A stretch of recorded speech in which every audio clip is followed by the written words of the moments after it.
Credit to the owner. No copyright infringement intended.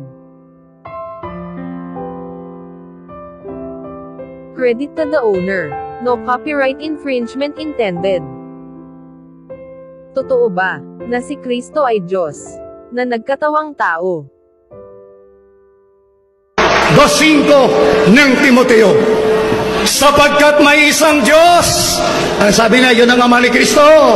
Tinanggap na kanila yun, di ba? Oh. Sapagkat may isang Diyos.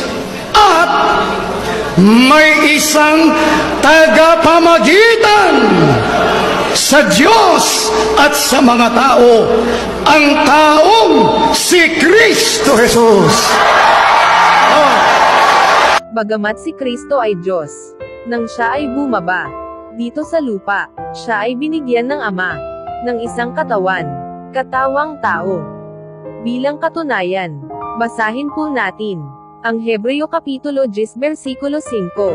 Sinabi ni Kristo, Kaya't pagpasok niya sa sanglibutan, ay sinasabi, hain at handog, ay hindi mo ibig, ngunit isang katawan, ang sa akin ay inihanda mo. Hebreo Kapitulo 10 versikulo 5. Basahin pa natin ang Juan 1:1. Nang pasimula siya ang Verbo, at ang Verbo ay suma sa Diyos, at ang Verbo ay Diyos. Juan Kapitulo 1 versikulo 1. At nagkatawang tao ang Verbo, at tumahan sa gitna natin, at nakita namin ang kanyang kaluwalhatian, gaya ng sabagdong ng Ama, na puspos ng biyaya at katotohanan.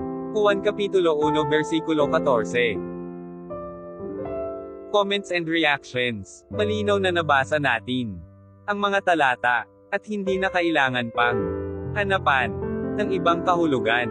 Ang alamin na lang natin, sino ba yung tinutukoy na verbo?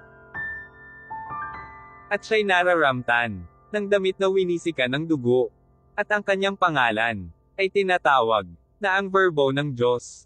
Apokalipsis Kapitulo 19 versikulo 13. Maliwanag na ang tinutukoy na verbo ay si Kristo. Nang si Kristo ay nagkatawang tao, ito ang lalang ng Espiritu Santo, ang ipinagbuntis ni Maria.